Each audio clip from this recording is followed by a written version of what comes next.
right, Higgins. Floor is yours. Oh man, it's me. I'm gonna say something dumb, guys. Ooh, a spooky book this week. It's just because it says ghosts in it. I just wanted to make people think that we didn't read the book at all, basically. I would think the spookiest thing is the friends we made along the way.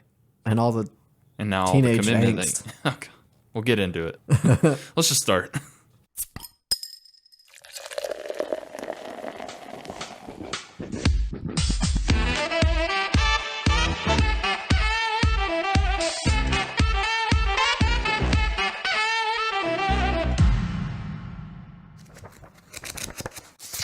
I fucking hate vodka. Welcome, everyone, to the Comicsology Club. It's a podcast where I, Snoop Lynch, and my co-host, Higgins Sturm. Hey, that's me. He is right across I remembered the it room. this time. You did. You didn't even hesitate, not for a moment, and that's what I like to see. Yes, the two of us together in the same room, but for how long? At least long enough to record this podcast. Who knows? One time, this time. Wouldn't you guys like to know if we hated each other now? Higgins, I bet new listeners to the show would like to know what this is about. This is a... Do you want to do the thing? I want you to turn your notifications off. Man, I always forget to do that. You're all good. Ding, ding. Yes, so tell people, what do we do here at the Comicsology Club? Me, Snoop Lynch, you, Higgins Sturm. All right, here at this podcast, we read a book, we talk about it while we drink a drink, and then we hope you listen to it. It's crazy to think that we managed to do all those things in an hour to a little more than an hour. Yeah, I honestly think this one's probably going to sit at a firm 50. Well, it depends on how long we talk about our sponsor, Higgins. Oh, baby, you're right. Do we want to talk about them now, or do you want to talk about them at the end of the podcast? I mean, if I had it my way, I'd talk about him all the time.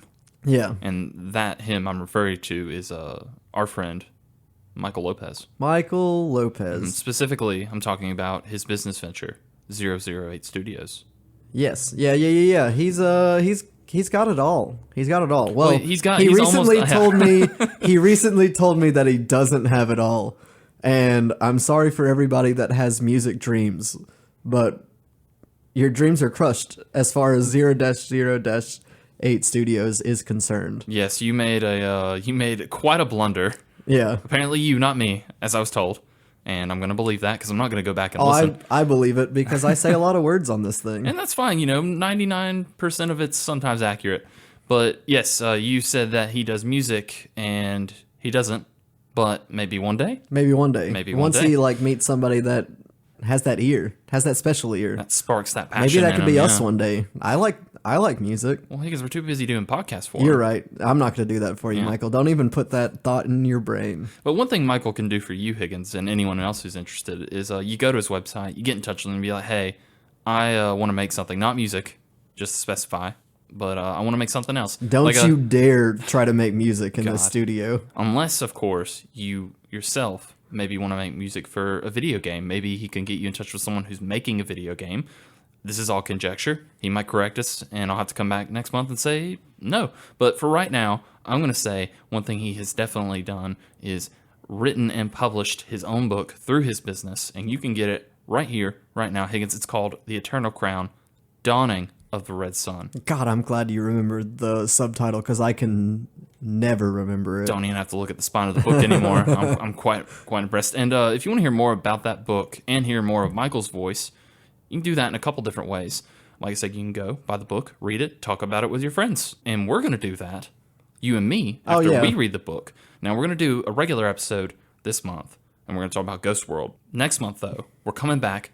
Michael's going to join us. It's going to be a great time. We're going to get a third table in here because he deserves one. Our second repeat guest. Exactly. Our third repeat guest. He's at least one of 3 guests. Yeah. Yes, that's correct. That has come back 2 times. Mm-hmm. And so, we're going to talk to him just about, the book, things we liked, it's just things we liked, but also kind of like what his process was, kind of where he wants to go with the story, because as we know, you and I, there's another book in the works. Yes. So, 1 year away. That's the countdown clock. Yeah. The little squiggly line that tells you approximately, that's what's next to that. Yeah. Approximately a year. And if you want to see exactly what Higgins is referring to, I'll send you a link in the podcast description below that takes you straight to Michael's website. And if you have no time for links, the website is 0-0-8 0-8studios.com. Higgins already shared the link with like 5 people by the time you said that. So, I mean, but to each their own. However you get there, what's important is that you get there. So, yes, check out Michael's 008 Studios, his business. We love it. He loves us. He helps us keep the lights on here and do more podcasts about books and drinks. That's right, Higgins. We also do drinks here. Oh, we love drinks. Mm-hmm. Honestly, and I'm going to tell you guys right now. This one's maybe a slog for you guys. It was a slog for me. The drink? Honestly, this whole episode has been like probably the most, I don't even know the word for it, indie hipster shit that we've ever done. The sentence was a bit of a slog, if you ask me. Yeah. No, you're fine. But I kind of get what you're going for. Yeah, it's not pretentious might be the word for it. I've got opinions on the book for sure. My opinions on. Let's get the drink out of the way, because I feel like we need you guys to drink this drink as early as possible while you're listening to us talk about it, just so you could stomach what it is we're going to attempt to talk about, which we're going to say a lot of words. It's way out of my comfort zone in particular, so it's for sure the least comic book that we've read on this whole show, guys, and you're in for a journey. Yeah, man. And so this drink, given to you by yours truly, I googled the word Ghost World cocktail and came upon this drink called the Funky Ghost. Man, let me look at my that's right. That's right? Yeah. Cool. All right, so it's called the Funky Ghost. I don't know why it's called that. I don't know what in this drink makes it funky or a ghost. I think the ghost refers to the vanilla vodka because it's creamy and mysterious, and then the funky part refers to you after you drink a few. Honestly, I think the vanilla is the part that makes this thing tolerable. So I'm just going to tell you what's in it. All right, so you're gonna take some simple syrup. You're gonna put it in the bottom of your glass. I used a ½ ounce because that seemed appropriate. I got Higgins to make my drink, and I recommend that you do that any chance you can get. They did not give me an amount for the simple syrup. I put a ½ ounce. Okay. And then I put a cherry in there, and I squished that thing as much as it could be squished. Use anything you got. A hammer, a pencil. Your fist. Just squish that bad boy until you can't tell it's a cherry anymore in that simple syrup. It's going to look red or purplish because we got maraschino cherries. Yeah. And then you're going to pour equal parts cherry vodka and vanilla vodka. And then you're going to put that thing on ice. It says to put it in a martini glass, but I keep forgetting to bring Snoop's martini glasses over to our recording studio. So they're in highball glasses, and it looks fancy as hell. Yeah, I think it works. And then you put a couple of cherries in there to make it look fancier. And as garnishes. Taste more cherry, that's for sure. Because I'm going to tell you guys right now, as we've gone along in our studio days, I haven't been skimping on the garnishes. I think they honestly make the drink. I love it. That's a bit of a garnish on this podcast, if I'm being honest. That's a bit of a brave stance for you to take as well. Yeah, I love garnishes. That's we're getting. I mean, we're in our 3rd year. We can do garnishes now. It's just the natural progression of the show. Eventually, we'll get to the next stage, which is you remember to bring the martini glasses. Yeah, I mean, that's the 4th year. Yeah. But it's still not the worst drink we've ever drank. Where are you sitting at on this? Because before we recorded, you were definitely more on board than I am. But I honestly don't know if you like it. So I actually like it way more than I thought I would. Okay. I do not like vodka. The flavors that are mixing in here, very good. I think the simple syrup kind of knocks down the tone. No, the simple syrup and the cherries kind of knocks down the sharpness of the vodka. Yeah. Which I do not. I am not a vodka guy, but it's kind of doing it for me. Yeah. Well, it's mostly flavored vodka, so I'm sure that definitely kind of gets around your dislike of the regular vodka. I don't know where do I sit on this. You guys ever think about taking a shot and then drinking some cough medicine? It's basically that. And if that's your thing, you're in for a treat. And like Higgins said, do not skimp on that simple syrup. I'm not gonna lie, guys. I'm probably gonna make another one before we're done. So okay, yeah. I do like it. I don't think this is the worst thing that we've ever made, but I also think that most of the ingredients for this are going to sit in the back of your cabinet with that melon liqueur which we will probably never touch again. But we have it in case we need it, Higgins. I just want to just take straight shots of Melon Baller before we're done with this podcast. Just do it. On our final episode, we'll only drink melon liqueur. I'm gonna put that on. That's why it'll be our final episode. Because we'll be dead. Yeah. If not, we'll definitely want to be dead. No, this is fine. If you like cherries, if you like sweet alcoholic drinks, more power to you. This is definitely going to be here for you as an option. But I don't know. I might do a one and done. But I don't have any other kind of drink to drink during this podcast. So. Yeah, so I'll make him another one, guys. Don't worry. We're going to get turned on a Monday night. Put so many cherries in here. 3 technically. But like, didn't you double everything else too? Well, I only doubled the vodka that they asked, but that's just because like it would have been like a shot's worth of alcohol if we had done it the other way. I'm fine with that. And it's just in my mouth now though. Snoop said the name of the podcast, and we're gonna jump in. I feel like this is starting to sound like the very first episode of our podcast. The way we're starting, just because it's just all over the place.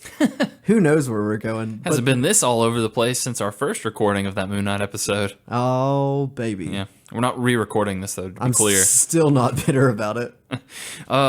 So Higgins, I mean, we're more on track than you probably realize because we've already talked about Michael. We can talk about him more later if you want. I would love to talk about Michael. Yeah, his business too, I think, would be good as well. Special boy. Oh, gosh, I can't wait. He's gonna be laughing about right here. Just give him a minute. Aaron's probably in the car with him too, so she's not happy about this. Hey, Aaron. Hey, Aaron. Hey, Aaron. All right. But yeah, we talked about Michael, the business. We talked about the drink just now. Got ahead of that. So let's just get into this is a book that we read. It's called Ghost World. Now, Higgins, I was a little confused because you picked this book last month. And you were like, it's Ghost World issues 11 through 18. This is what you read. I was like, that's interesting because I've never heard of Ghost World as a comic. And I did a little bit of research and dug up what we're dealing with here. Do you know anything about kind of how this came to be and what it's in and vice versa? I do not know why it's 11 through 18 because it does seem to be its own thing. But I assume like it's from 1995. So I assume it's where comics were like kind of in like a, I don't know, limbo period maybe. And men were like men. They didn't know what they were. Maybe this guy was like, I don't know where to put this. So I'm just going to put it in the middle of something that's already being put out. But you probably know more than I do about this because I didn't do any research. That's fine. And that means I get to do research, which I enjoy. You're kind of on the right track though. So this Ghost World was published by Fantagraphic Books. They've been around since the late 70s and still around today. They recently rebranded as just Fantagraphics, I think. Yeah, I see that here. Yeah, but their whole thing is alternative comics. You know, just what are the comics that are a little more low budget, you know, maybe not printed on nicest of stock, you know, but you're going to get a lot more freedom in that. So you're not having to meet these certain standards that you would write in a Superman book or or whatever. And Image Comics wasn't around at this time, so this was kind of, I guess, the closest thing where they could get away with it. Yeah, and I mean, like I said, it's still around. The biggest thing I had heard from that these guys have done was a book written by the Hernandez brothers. It's called Love, Death, and Rockets.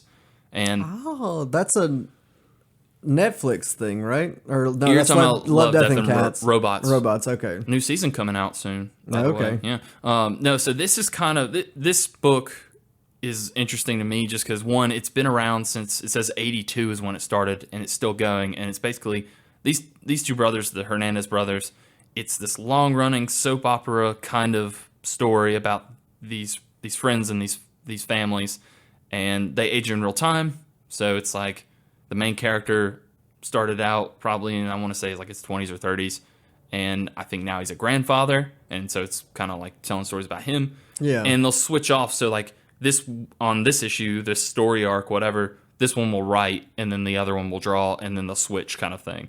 So that's the biggest thing that Fantagraphics Books has done. The second biggest, though, would probably be Ghost World, and what that was a part of was Daniel Clowes, who is apparently a very famous cartoonist. He's the one who wrote and draw this.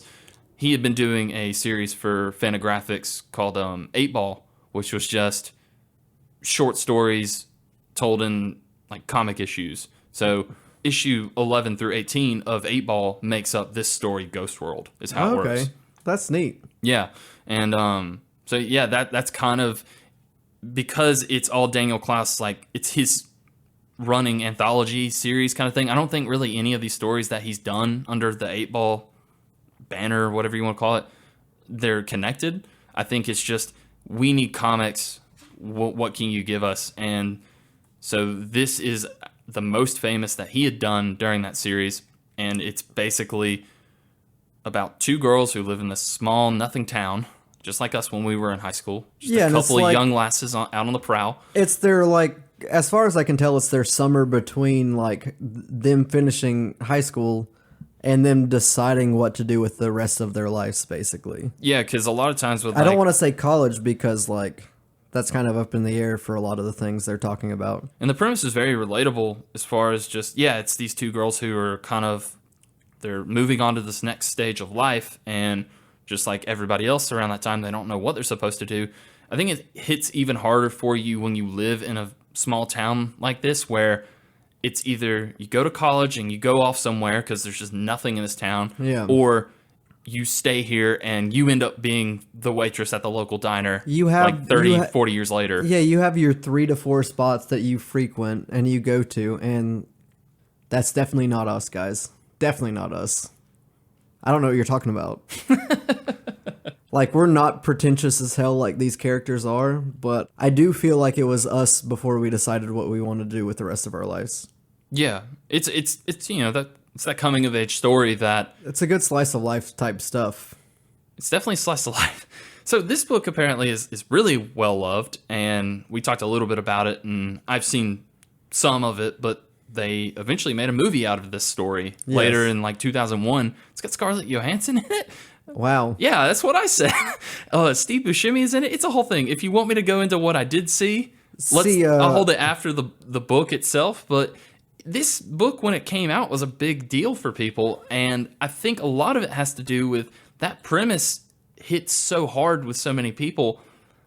The issue that I have with it is this is about 2 young girls leaving high school, trying to figure out, what do I do with my life? And they're very cynical and just what you would expect a lot of teens to be. That's not a problem, but the problem is that it comes across now as very mean-spirited, and it ultimately doesn't amount to what I feel like it should amount to. Like, I don't think that what's going on in this town with these girls and how they act and interact with people, I don't think that the conclusion of the story is worth going through the lead up to that. I will say a lot of the, and like this is gonna be a completely different episode than what we normally do, because normally we'll run you through like issues and tell you what you wanted to hear about it, but this is just like an amalgamation of like just 2 kids hanging out having conversations about just anything and who's it and what's it, and it's fun to read through, and it's honestly really fun to look at. It's going to be tough for us to talk about it. All I'm going to tell you. It's one of the wordiest comics that we've ever read, besides like Alan Moore's Swamp Thing, probably. Which still seemed to somehow like have more pages. Have a story. Well, it had more pages, and also it meant like this is only 88 pages or something. It's very short. It's 80 pages. Yeah, but it took me longer to read this than, say, read that Alan Moore comic, because, and a lot of that can be due to, like, we're going to have some action scenes in this Swamp Thing issue, like, kind of deal. But as you know, Higgins, I'm not a fan of stories. I love slice of life stories. They're probably my favorite genre, ultimately. Yeah. But I do hate it when you have one that's just like, we're going to start at this point. We're just going to watch these guys live out a week, and they're not. And then it's done. And then it's just kind of done. Now, I don't have that issue with this necessarily. My issue with it comes in with the dialogue is painful to read after a certain amount of time, because I feel like that initial premise of these are 2 girls who are very just kind of over everything and everyone around them, but also they're very lost and insecure and they take it out on other people. I will say that it's one character that does that. The main character, Enid Clowes, Coleslaw. Enid Coleslaw, which apparently is an anagram for Daniel Clowes. Okay, that makes sense. Okay, Enid Coleslaw and her friend, who I honestly don't even remember the name of, Rebecca Ganger. Yeah, something like that. Yeah. Okay, it's those two girls. It's literally them the entire time. Yeah. That's all you're dealing with. Mainly Enid Coleslaw. She's the main character. And then, like, very close behind her is her friend. They kind of have this, like, they're inseparable, and everybody in the town knows that these two are always together. And it's just, they don't necessarily go on, like, a big adventure or anything. Like, they don't really leave any part of that town. They just go to different places of it, and they mess with people.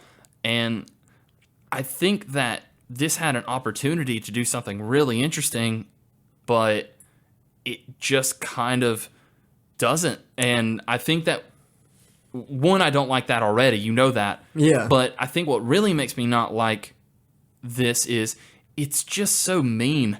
And I feel like if you're going to do something that, and this was written in the early 90s, so, you know, there's a lot of things that are obviously said back then that we don't have today.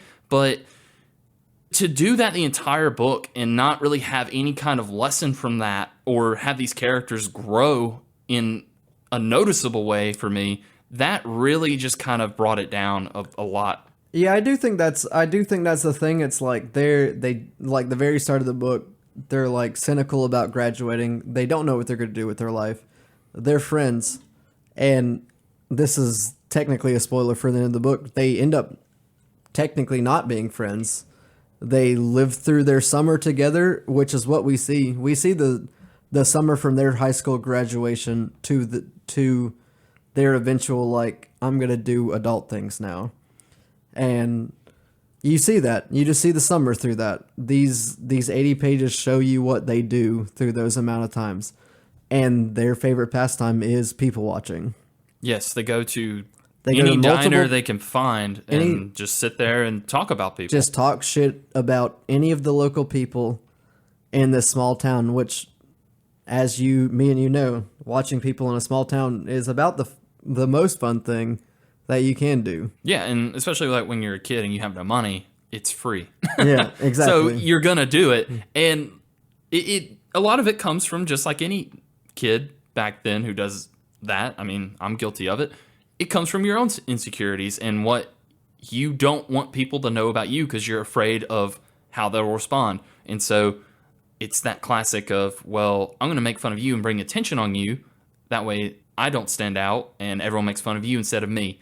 Or it's also that kind of, like, there's hints of this, that these two girls, because they are so very close, they might have romantic feelings for each other. At least one of the characters. I think there's a bit of both in it, but I think that the main character, Enid, struggles more so with that, and her response is to kind of rage out against everybody around her and be in denial about it.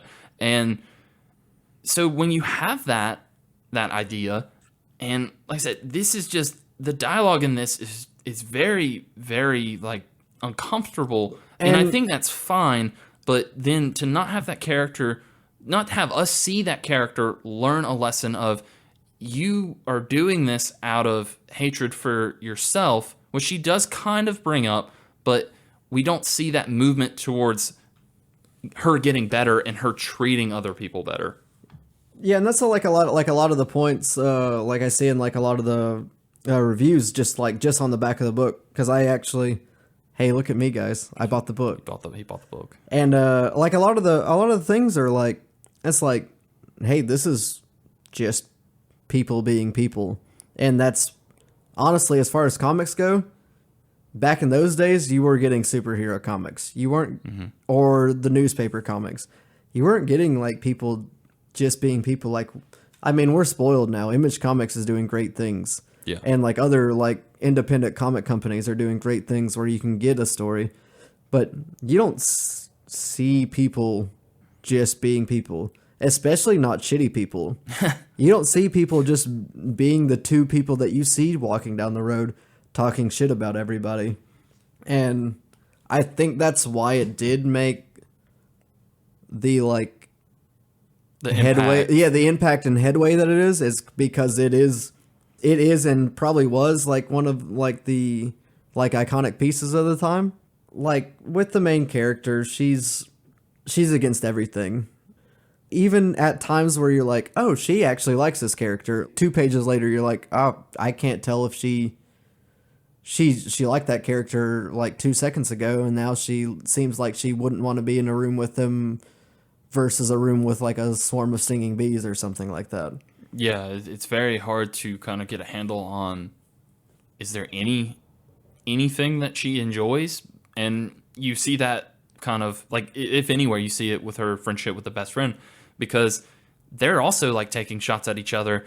That's constantly. A little more constantly, but even then you can tell their insults to each other are nowhere near the caliber of what they're throwing out at other people. I mean, even the guy that they both like, who they kind of like force to hang around them and take them places. Oh, I feel so sorry for Josh this entire time. He's just that guy he does have a crush on at least one of these girls, and he might have a crush on both. It's more of like he's getting attention from them, I think, is part of that for him.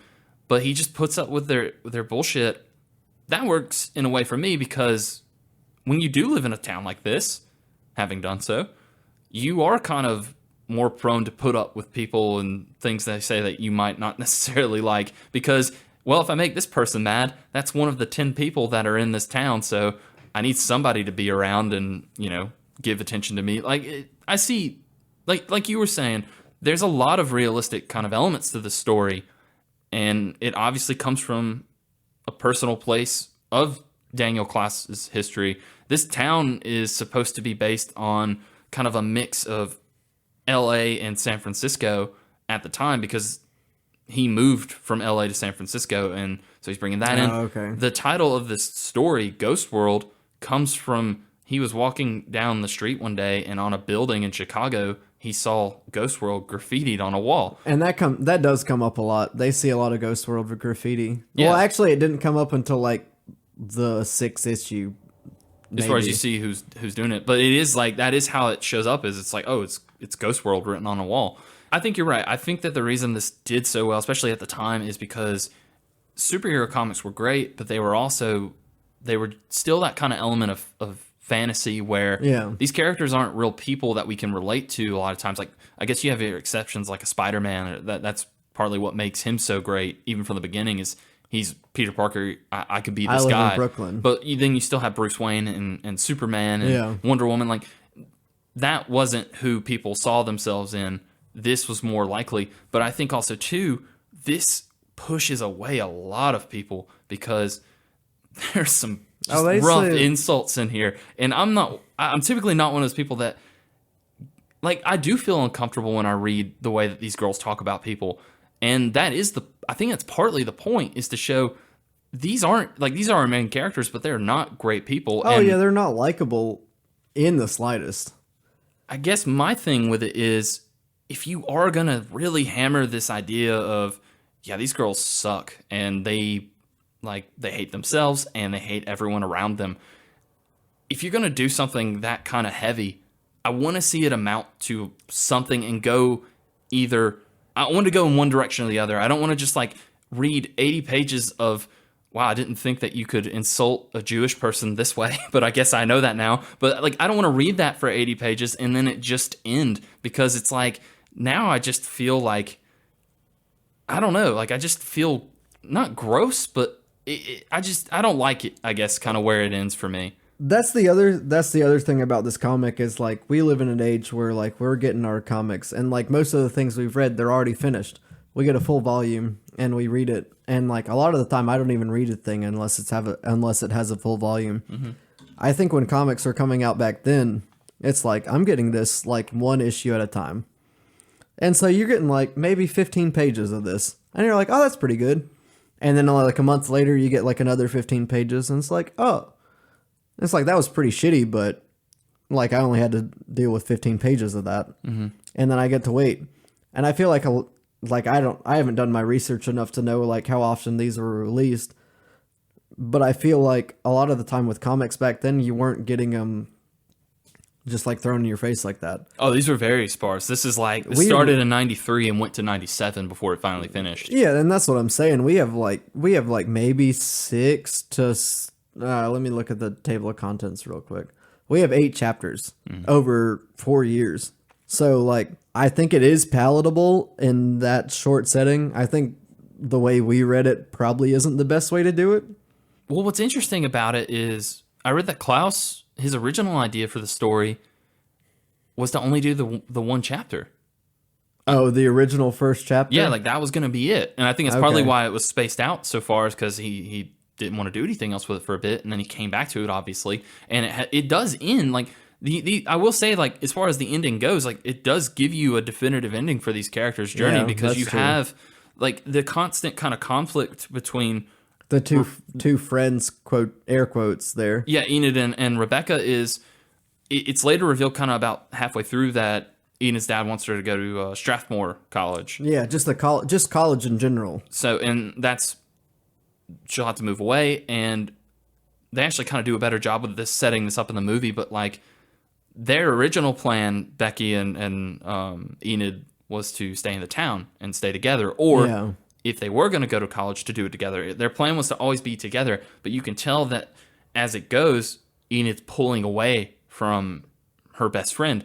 And I think that is the best thing that this kind of culminates to, is Enid has this, you know, she has this talk, I don't remember who with, but basically saying that, again, you don't hate me, or you don't hate yourself as much as I do, kind of thing. And so her idea was, I'm going to go to college, I'm going to completely change myself as a person, and I won't come back until there is no trace of the original me left, I think is more or less kind of what she gets at.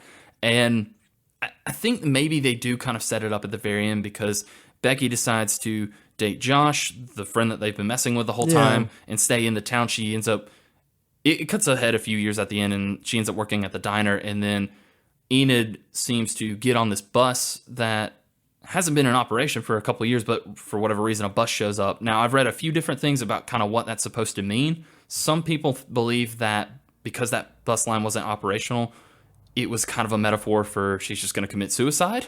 Oh wow, I didn't pick up on that line of things at all. But. Yeah, and there's a guy that sits there before that, and he's waiting for that bus, and then one day he's just gone, and they're like, did that bus start moving again? And like, I guess, but he's just gone. So it's kind of, now that you say that, there's this whole thing where like she's starting to grow up, and she's seen this guy who's like a astrologist or something like that, or blah blah blah. Oh, you're talking about Bob Skeets. Bob Skeets, who is like a recurring character. Who looks like Don Knotts? Yeah, look, he looks exactly like Don Knotts, which is Barney Fife from the Andy Griffith Show. Yeah. I didn't even pick up on that because I've read it very recently, but like now that you said the suicide and thing and all that jazz, that kind of makes sense a little bit, because they do this thing where they like do a prank call on this Bob Skeets guy. He's a like a palm reader, I think is his deal. And so they saw him in the local diner, and they're like, we're gonna fuck with this guy. Sorry, children. Now this is explicit. Apparently. But they do that, and then they don't see him for a long time, and all of his friends are like, we haven't seen him for a long time. And then all of a sudden, in the last issue, she runs into him on a beach out in the middle of nowhere. And they call it, because like right before this, they call his number, and they're like, oh, this number's disconnected. And that thought didn't run through my head at the time. But while I was reading that part where they said that and his friends didn't see him, I was like, I think this guy might have committed suicide, because he was kind of a guy that no one talked to. All of the people that knew about him were making fun of him a lot of the time. And that call they gave him might have been the thing that pushed him over the edge. And you hit this last issue where she meets him on the beach. Here's this guy that they haven't had any contact with. She just went through the worst time of her life after her and her friend, like, kind of had a breakup, basically. Well, not only that, the guy that it seems like she liked Josh as well, but she didn't really kind of show it because I guess she didn't want to show her true feelings. Well, he gets with her best friend, so now she's the third wheel like the outsider. So I'm sure that kind of put her in a really bad mindset. Oh, and she didn't get into the college that she was trying to go to either. So god dang, here you guys are live. Hear me, Higgins, just getting the biggest god dang realization of a book that I've ever had on this podcast. And now we have a motorcycle going by. There's just a lot going on today, Higgins. Yeah, we'll forget about that. But on that theory is making a lot of sense now, if I'm being honest. It does, and I guess like out of everything we have to read, that is the most definitive ending, like most satisfying ending in a way that I would get out of this, because it's called a Ghost World at the end of the day too. It's true. There's ghosts in that world, you know it, and it does work. But I'm not. I'm trying to think how I want to say this. I like stories where your main character isn't likable. Like I think there's a lot to be done with that. But I think the ultimate goal, whenever you kind of set that up, is to either redeem them in some way towards the end, or switch over to a character in that world that isn't awful. Like it could just be a time thing. Like again, like I can't really like say, like I can't quote dialogue from this book because I don't want to, because they are saying bad things. They're saying a lot of bad things about Jewish people. They're saying a lot of bad things about like Satanists and stuff like that. They make fun of a girl who has a tumor, and like Japanese people and stuff like that. Yeah, it's just I can't in good conscience quote anything really that this book is saying, but it's the whole book. And I think that's where it just kind of, to go the whole book, and it doesn't read quickly. Oh, I said 80 pages when we said this, and I thought this was going to be a breeze. Yeah, it's more like 160. Like, literally like just double that. Yeah, so I mean, to go through all that, I don't want to read that kind of stuff if there is no point, because I thought the way I saw it going when it originally starts is these girls are still very young. There's a lot they can do to kind of like move on to a better path. I thought the whole point was going to be the problem comes from this town, because the people she interacts with for the most part are just as bad as her. There's this one guy that just shows up. Like worse. Well, that's the thing is there's one guy that just shows up out of nowhere every time. John Ellis? Like John Ellis. And he's just like... Absolutely. Here we are again, explicit people. Absolutely fuck that guy. Yeah, like... but he's older, clearly, and so you think like, oh, the reason he's this awful is because this whole town is like this. It's how you do things in this town, and so the only way that they're going to be able to move past this and grow as people is to get out of this town. But then you have this ending where, well, the main character probably went on a bus that wasn't there and committed suicide, and then the other main character is just going to stay and work at the diner and grow into an awful old woman like everybody else who lives here. So when you do that, it's just, what was the point? Because I don't think Daniel Clowes is necessarily a bad writer. I just think that, what was his point of doing this at the time? Like, what did he... And I've read different things. I've read he wanted to kind of basically write a comic that these characters represent his cynical side and how he feels about people. So it's like, is this just how you feel about people, dude? Because that's like, all right. I think it's just one of those things where like we've seen people do this sort of thing enough times. When this was written, this was new and edgy. And now that we've seen enough people do it in a shitty way, this feels like the first version of the shittiest way that you could do it. And so like when someone first saw this, and this was the only thing that they had of this style thing, of its kind, yeah, it's new and edgy, and you can see yourself in these characters if you're that age. You're like, oh my god, that main character looks just like Daria. Yeah, exactly, Daria. And like the other thing that I've seen this equated to is Catcher in the Rye. That is kind of the consistent, like, this is the Catcher in the Rye of its day of comics, whatever. I've seen that as well, yeah. And I've read Catcher in the Rye, and the entire book, he's like, I hate everything, I hate everything, I hate everything. he's constantly going off tangents. It's like, this is bullshit, this is bullshit, this is bullshit. Yeah. And that's entirely what these characters, well, at least Enid, honestly, like the doppelganger, she's a foil to this. And love it or hate it, they are showing people. And that isn't a thing that we see in comics a lot.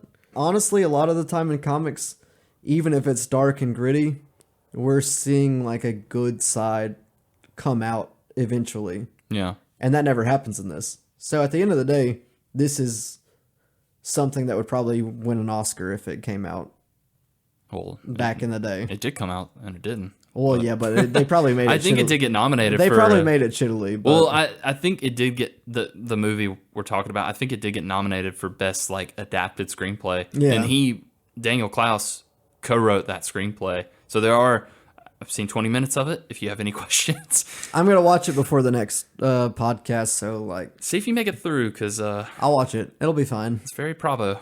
And we obviously have stuff that does this now more often than not, and it does it way better. So I think, like you said, at the time, this was very groundbreaking, and its, I guess, biggest benefit for us is it paved the way.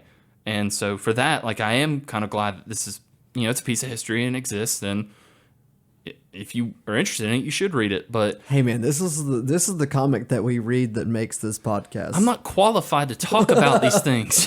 Hey, man, once we get bigger and we can get like people that can actually mean a shit to come on our podcast. Okay. Oh, by the way, we can talk about this. Yeah. Oh, by the way, the reason I stopped watching that movie because it's got Scarlett Johansson. She's 15. Weird. But anyway, it's Scarlett Johansson and some other actress, but it's very creepy and it involves Steve Buscemi. Okay. Who I love, but they go down a path I can't follow. All right. Michael will enjoy that reference. And at this point, I think yeah, I'm done. I've talked about the substance of this story as much as I possibly can. Yeah. I'm going to make us another drink, and then I would like to talk about the art for about maybe 4 minutes tops. 4 to 2 minutes tops. Yeah, I've got a couple things I can say about it. And then I don't like it, but it's all right. And I also have to make a tinkle. I'm glad the audience heard me say that. Higgins, there's cherry mush at the bottom of my glass. What are we going to do about that? I'll just wash it out. He looked away, so I don't think he is. I think he's just going to bury it down there. I do have to make a tea. We've got to wrap this up, though. My sister's on the way, so I can give my cat fluids. Okay. It's a whole thing, everyone. Cheers, Higgins. We're back. Hey, we're back. This drink's as good as it was the last time. My sore throat is gone now. Honestly, this isn't even like close to my least favorite drink. And this wasn't close to my least favorite book, I think. But that might change depending on what you say about the art. Okay, yeah, we'll talk about the art. I like it. It's old art. I like that it's just black and white with a little bit of green. Did you get black and white? I got like blue and white. Well, it's green and it's like black and white and green. Okay. And I like green. So like I was you look like a guy who would like some green, yeah. I love green. Green's my favorite color. And this is like more like sea foam, but like it's cool. And I bought honestly the book's way more green. Here I'll show it to you. Oh, that's very green. Yeah. You might have read it online, but like this is like very like seafoam turquoise. That's a better color than I was getting more of like a blue. Like a faded blue. Thank you. It's just old comic book style. Well, it's cartoonist art, so and that makes sense. That's what Daniel Clowes his career started in and is, and I think the art's fun. Like that joke that we mentioned earlier, where they say that guy looks like Don Knotts. He does look like Don Knotts. He looks exactly like Barney Fife. Yeah, so I'll tell you that much. It's very like caricature-esque, exaggerated features, and like I said, the main character is basically just Daria. It's not bad art. This is something I'd never seen credited before in a comic. It says that color separations were by John Kuramoto. Oh, I saw that. I don't know what that means, but I don't know what that means either. I don't know if it's referring to like Daniel Clowes, obviously, like maybe did the black and whites and someone put green over the top of it or something like that. Well, that's what I'm thinking. I think maybe Daniel Clowes he wrote drew and inked this book. Yeah. And then for whatever reason, maybe it's common practice by Fantagraphics at the time, they, like you said, got this guy to separate the dark and light colors and add this weird shade of seafoam green or blue. But I think that it would be a bit more interesting if it had your standard color in it. I think the words are more important than like, because like they have like a colored like front issue of it, and it's like, if I saw these girls like that, I would think it would be like more silly and childish. Oh, you think they did it more of like a tonal kind of aspect? I think they just wanted to. It's like the people and the pictures, because like, I don't know, like 50% of the pages is word bubbles in this comic book, which isn't normal except for like what I mentioned earlier, where we read Swamp Thing and it was like mostly words too. Yeah, well, that was standard until I guess maybe like the late 90s to early 2000s. I'm not 100% sure, but it got, things changed a lot as far as like how dialogue was presented in panel layouts. Like, you know, now we don't even have thought bubbles. We just have thought squares, basically, which I think is better. But this seems to be on the back half of it. Huh? It separates it a bit better with the squares. Yeah, and this seems to be kind of on the back half of that very lengthy dialogue kind of trope.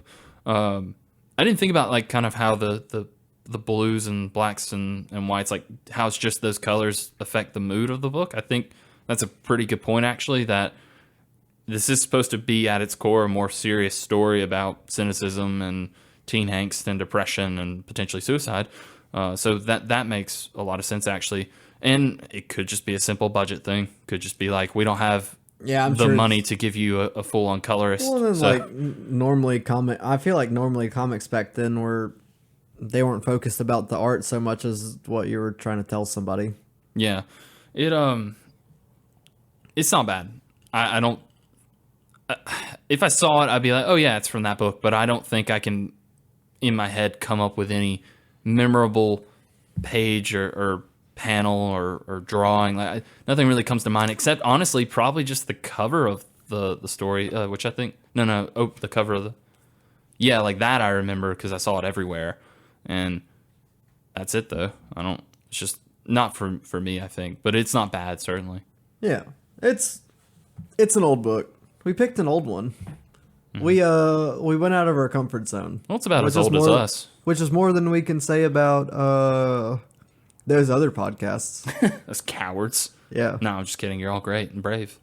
Speaking of cowards, do you want to give your review first? What a dig. What a dig, folks. We haven't had laughs here lately, but I'm glad we got one in there.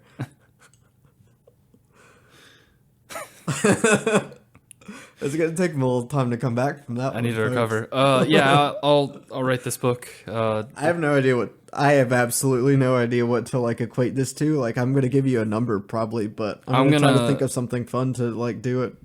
I'm going to spit in my least favorite 50s diner because I feel like that's something that these awful, awful girls would do.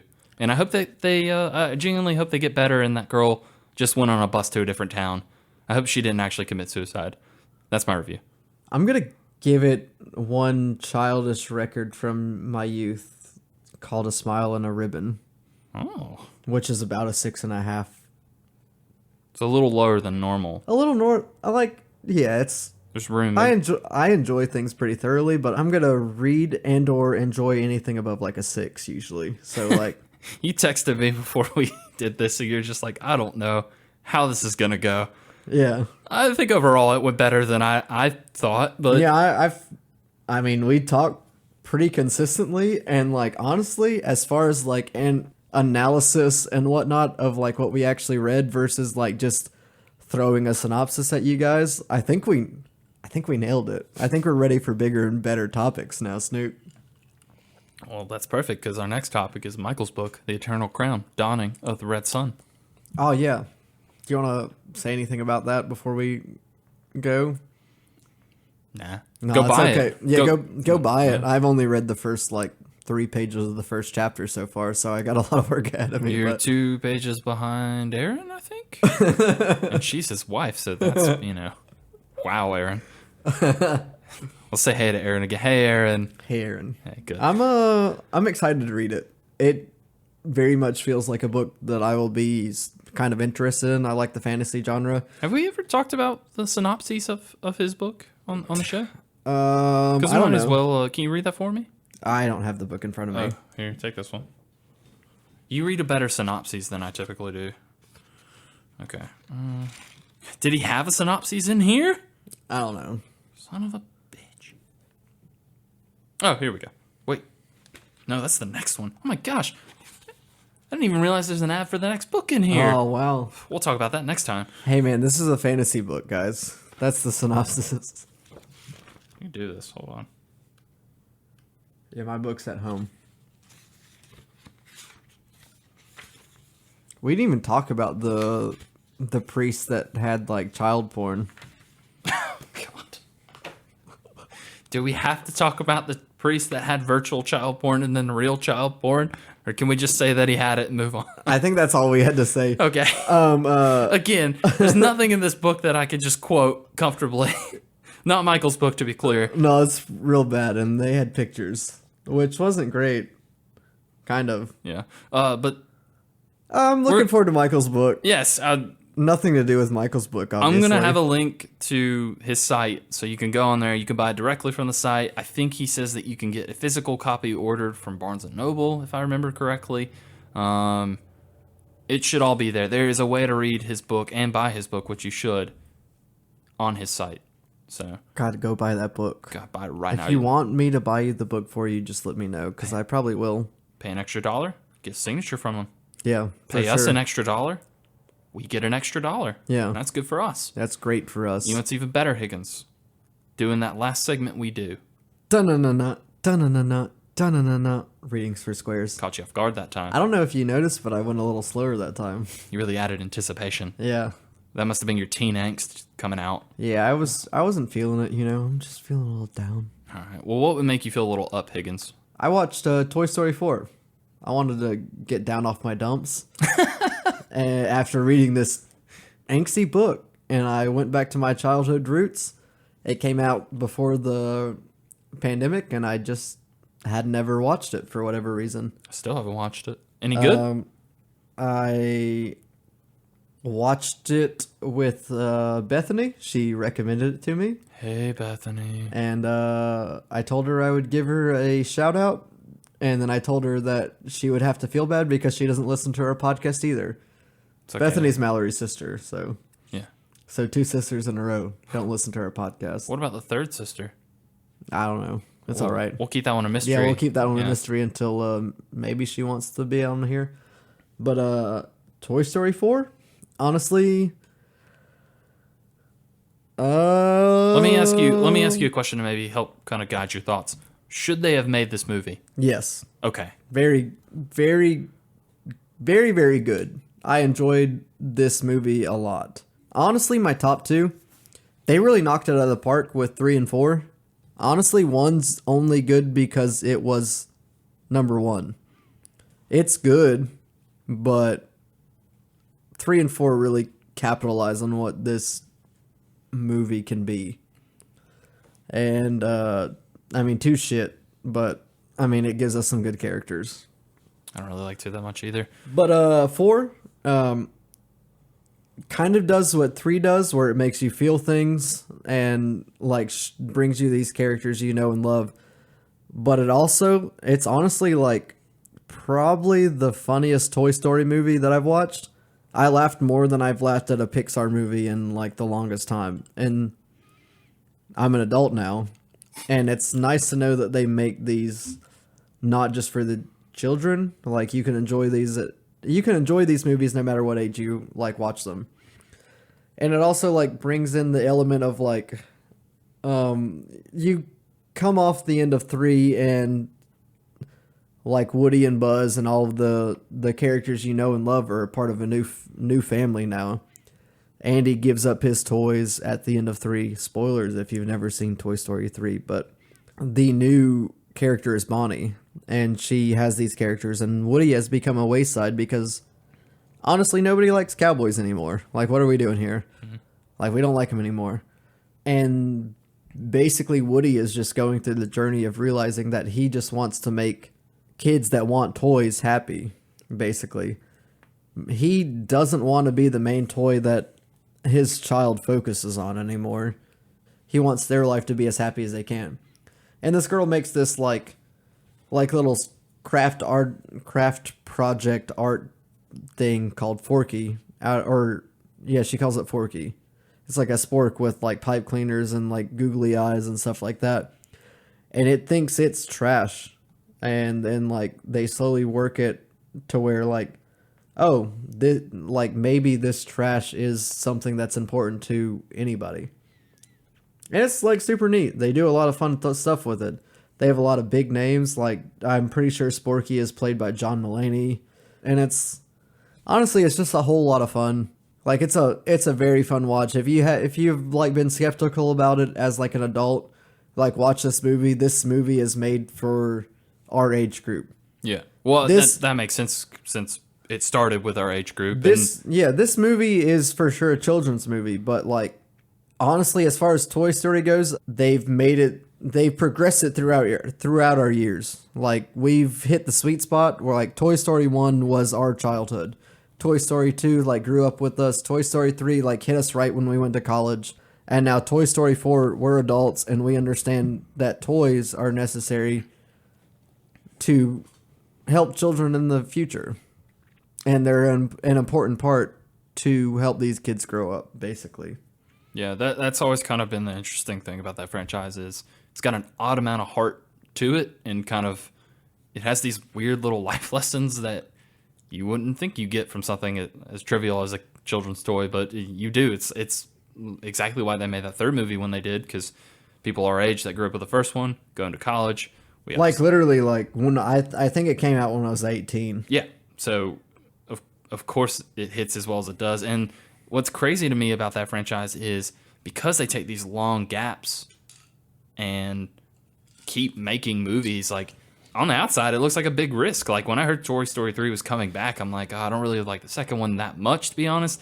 And it's been a decade at least between those movies. Toy Story 3 is the best Toy Story movie. It is the best movie. And like I said, they take risks that I wouldn't see paying off, but there's clearly an amount of heart and personal attachment that these creators have to it that I've heard really good things about Toy Story 4. And it's wild to say, but Toy Story 4 is like, okay, 3, the best one, 4, the second best one, and then 1, then 2. Yeah, no, that I imagine that as I haven't seen 4. What I do really like about 4 and just what they keep kind of adding to the franchise is how toys can work in this universe, because we did kind of everything we could do with Andy in Toy Stories 1 through 3, and then you have this new family, so you like you were kind of touching on that. What role do I play as a toy in this kid's life? Like, that's all good stuff. But then they introduced this other element with that Forky character. Anything could be a toy. Anything could be a toy. Anything. That's like the main focus of like what Woody's like trying to focus on in this like Toy Story 4 universe is that like this little craft project that his like child like made is what makes her happy and what gets her through like her like pre-K years, basically. Yeah. It's like, this is the most important part. And even though it thinks it's trash, it's like, oh, no, you're like you're bringing the most joy to this child. You're more important than you realize. No matter what kind of toy you are, you're like, if someone values you, then you're being valued. No, that's perfect. Would you love it if I told you about a thing I've been maybe checking out? Honestly, I thought you would never ask. Okay, good. All right. Well, it depends on kind of what you want to hear about. I've been doing a few things. So would you rather go back to a little bit like depressing yet fascinating thing, or just like I did a personal achievement for me and it really only matters to me? Depressing. Okay, cool. Just real quick though, I did beat Demon Souls. So that's on record. That's honestly pretty impressive. I know. It just clicked like, one day. It didn't seem like it would be a thing you would ever do. I thought I'd just buy that game and play it once every other year and not get anywhere. But you know what? I did it. It clicked. There's nothing new I had to add to that like franchise. If you like it, you like it. If you don't, you don't. Everything that everybody says is true. If you just keep at it and you care enough to get better at it, it does just kind of magically click in your head one day, and I kind of breezed through it, but whatever. I'm proud of myself. You don't have to be. I'm proud of you. Oh, good. I was hoping you'd say that. But to go to like depressing but interesting. I love depressing but interesting. Yeah, and I really got a kick on it. That's my favorite genre. Well, I really got a kick on it after we read this depressing but sort of interesting book. So I was like, what else is depressing and interesting? And I thought, naturally, serial killer stuff.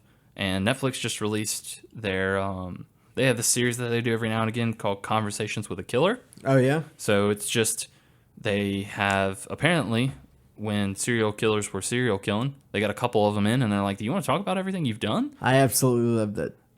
I love that stuff. Good. Well, you like this. So the first one they did was about Ted Bundy, and I watched the movie with Zac Efron about Ted Bundy. Is that not the same thing? No. So this is actual documentary. Okay. Episode. It's like the Ted Bundy one's 4 episodes, and then the Gacy one is 3. But it's the same. It's part of the same like kind of project, because with both of those guys, after they had been caught, they interviewed told them about everything. Yeah. Yeah, because what's fascinating to me about serial killers is most of the time it's because it was in the 70s and 80s and no one knew what anybody was doing. But with these guys in particular, their whole thing was they love to be the center of attention. And that's kind of the recurring theme between both these guys. They're both really interesting. I think the Gacy one is more interesting just because I knew even less about John Wayne Gacy. A lot of people, when they think of him, think like, oh, you mean the killer clown guy. That's not even really part of it. Like, he did used to parade around as a clown for like birthday parties and whatever to kind of, I guess, take suspicion off of him, because why would this overweight, jovial man who dresses up like a clown for kids' parties, why would he have 33 people buried in his crawl space? Exactly. But he did. And so it just kind of goes from the beginning of the investigations into him, because a boy went missing and he was said to be last seen with John Wayne Gacy. Yeah. And it just kind of goes from there. And they do this thing where they have interviews with the people who were involved in the case, people that knew him personally, and then they also have the audio tapes of him. Yeah, saying stuff about it. Yeah, and so it is a little bit kind of manic to follow, just because it's 3 episodes all around like an hour each, and it will jump, say, to, all right, we'll jump to 78 where this kid disappeared. Oh, well, if you want to understand this, we need to go back to 1960 whatever, where he was where Gacy was in, I want to say Iowa, and some stuff happened there. But it was really fascinating to me, and it is a little unnerving, because it's this guy who killed these people and feels no remorse talking about it, and that stuff to me is very fascinating, and you can't really get it now. I hate to admit it, but I love listening to all that stuff, and I like a lot of, honestly, like I've noticed a trend where it's like a lot of our friends that are girls, are females. We have girlfriends, and friends that are girls. They like to listen to that stuff. But like when I talk to like our buddy David, he's like, I don't understand what they're doing. Like, why do they want to listen to this? I love listening. Like, what makes this guy tick? This is a person that was born, and for whatever reason, they wanted to murder people, and they figured out how to do it very well. Yeah, and also too, like these particular 2 murderers, they kind of set the trend and the need to examine people like this. Like the term, I think I mentioned in the Bundy one, because both these happened around the same time. These guys getting caught in their murders, like it's all around like kind of this 70 to late 80s era. Where they came up with serial killer name. That term didn't exist before these guys. Yeah. And because you guys watch Mindhunters? Yeah, that is, I forgot about Mindhunter, but yes, yeah. And so I thought it was really, really well done, well edited, and it is very creepy to have the guy who did it like just openly talk about it. Now, there's a difference between I've watched both, because I got into the kick of it. The Gacy one's, he's very like just kind of upfront about it. The Ted Bundy one's interesting in a different way, where this guy didn't want to admit that he did it, and so the way that they got him to talk was to talk about Ted Bundy, but not as Ted Bundy. Like, yeah, they make him talk in the third person. Like, hey, if you were gonna, they basically made him an important part of the investigation, and that's what's fascinating to me about both these guys is they have this need for attention. Like the stuff with Gacy. That's what it always seems to be like. Is like a lot of the serial killers, they want to be recognized for it. Yeah. And so I think it's if you have any interest in that for whatever reason, maybe your brain's broken like mine and Higgins. Like I think it's one of the better ones for sure. And so yeah, maybe go check out one of those. Good stuff. But now I need to maybe like watch something a little uplifting. A little happy. Watch Toy Story 4, and I'll watch Ted Gacy. Ted Gacy? Yeah, I said both of them. You're gonna watch both of them at the same time, two different TVs. Yeah. Good. Sounds good. Yeah, it sounds real good. You can do that, and I'll do that, and we can end this episode. I think. Tight. So do tight. you wanna do some cleaning up? I'd love to. Let me make sure we're just recording still. Okay, we are good. That's great. Tight. I love that. I haven't even heard a beep yet. Well, you're not gonna hear the beep anymore in the setup. Oh no. I know. We might hear the beep next month though when Michael comes in because I'll need an extra mic input. I see. So look forward to that beep, Higgins. But for right now, clean up this shop, tell people things they should know, and let's bring it home. Yeah. So you can find us on the social medias and all that stuff. You can find me at Mike Higgins 93 on Twitter and Instagram at jserm93. And you can find Snoop over here at Snoop_Lynch at both of those things. He's recently been active on the old Instagram, so shoot him a shout. Say some words at him. The old gals made him do some things. You can also find us on the Gmail. We would honestly prefer you guys to talk to us on that. Not because we don't want you to be our friends, but because it's easier for us to find it. And we don't want you to be our friends, just to be clear. Yeah, and you can find us there at comicsology@gmail.com. Comicsology Club. Sorry, guys. I got a little fast there. Say it one more time just so everyone knows. Yeah, you can find us at comicsologyclub@gmail.com. Yep. We'll do it one more time. This drink's hitting me, apparently, guys. I'm sorry, go ahead. You're fine, go ahead. I'll let you finish laughing, and then you can edit this out. I'm not going to. Go ahead, it's fine. You can find us at comicsologyclub@gmail.com, and just shoot us a shout. Say that you liked our episode. Tell us to read something. Tell us what you thought about what we said. We'll talk to you. We'll literally say anything if you say anything back to us. We have all the time in the world. We would say really nice things if you gave us a review, because that's the thing people can do, I think. Yeah, you can now give us a review on Apple Podcasts, and you can give us a rating on both that and Spotify now. Yeah. And probably, I'm sure, other podcast apps of your choosing. Maybe a Yelp. Maybe we're on there. Yeah, we're on, basically everything now. Mm-hmm. Can you hear my stomach on the Sounds like you're microphone? Hungry. I do, yeah. We'll work on that. All right. But no, that's all great, Higgins. The shop looks so clean. Thank you. Thanks, man. You're gonna come. Worked hard on bringing that down to a tight 2. Yeah. Now, if only you could work on saying that email properly. If the drink wasn't so good, I would have. Yeah, should get you every time. Better. But keep that up. We'll see where you land next month. Not just I will see where you land, but Michael will see where you land as well, because we will be back to talk about The Eternal Crown, Dawning of the Red Sun, written by Michael Lopez. Yeah. So I guess we'll tell you guys we see you guys later. Yeah, I'll say cheers, guys, because that's what I say. But what are you going to say? I don't hate Jews as much as Enid or John Ellis. That's good. Yeah. That's good. Keep that up, please. Yeah. Please. No Jew is going to want to read this book.